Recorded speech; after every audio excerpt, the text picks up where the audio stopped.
c'est le patrimoine français. C'est tout ce qui me tient à cœur, les 330 ans d'histoire qu'on va faire perdurer, en fait, tout simplement.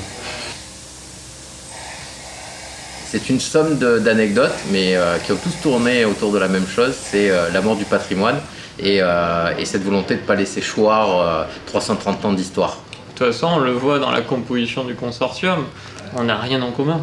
C'est vrai, Maison Jonquier dans la confiserie, Tout à fait. on a un musée, on a un producteur de containers. Il transforme des containers en fait. Parce que, ouais, bien sûr. Et moi je suis un bureau d'études bâtiment. Et à côté de ça, on a le groupe ACI Group qui fabrique des hélicoptères, des Rafales, qui est un acteur industriel français majeur. Donc, mais vraiment, on n'a rien à voir avec la faïence. Et au contraire, c'est cet amour pour le savoir-faire français et redonner du sens aussi qui nous a réunis autour de ce projet-là. Et comme on l'a dit, on est entrepreneurs, tous. L'ancienne équipe a travaillé jusqu'à l'épuisement pour conserver cet art et cette tradition provençale et tout à fait varageoise. Malheureusement, épuisés par des années de galère, ils ont déposé le bilan et la liquidation judiciaire a été prononcée le 11 février. J'ai rencontré un varageois qui s'appelle Michael Bruel et qui m'a dit « Je suis à ta disposition, qu'est-ce que je peux faire pour toi ?»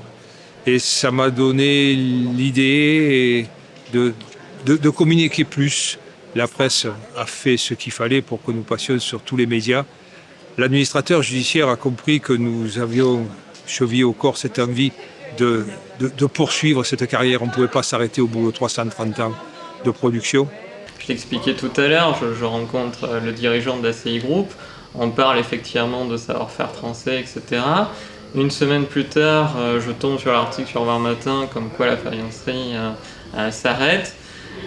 Du coup, je lui repasse un coup de fil, je lui prépare une synthèse, il me dit ok, on y va.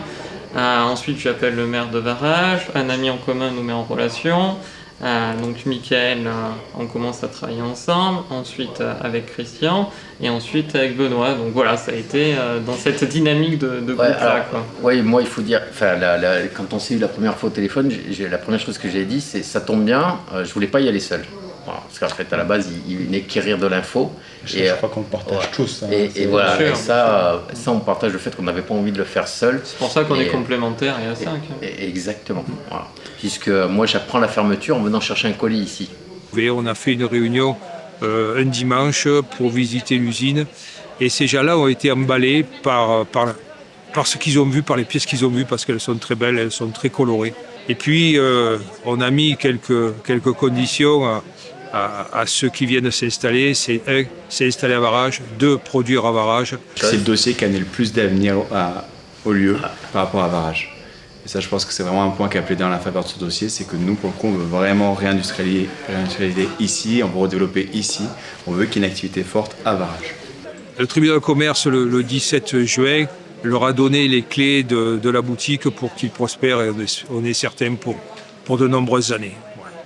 Et après, on va travailler aussi à un moment donné sur des séries spéciales, sur de l'événementiel qui va nous permettre aussi de construire un peu autrement la pénétration commerciale. Mais il va y avoir du mouvement quand même autour du design relatif parce qu'on veut préserver l'identité. L'important, c'est de préserver l'identité de la marque, quoi. On peut créer de nouvelles collections, mais en tout cas pas trahir l'esprit de la faïencerie de Varage. Donc que les personnes qui ont l'habitude de trouver effectivement ces couleurs, ces caractéristiques, peuvent toujours s'y retrouver. On a présenté un plan sur lequel on a prévu d'aller jusqu'à une trentaine d'emplois sur les 3 à 7 ans à venir, parce que nous avons une forte intention, guidée, on attend peut-être la préfecture, mais on a une prévalence, on a la forte intention de redéployer la partie création des biscuits, donc l'unité de production des biscuits aussi, pour arriver à du 100% Varage.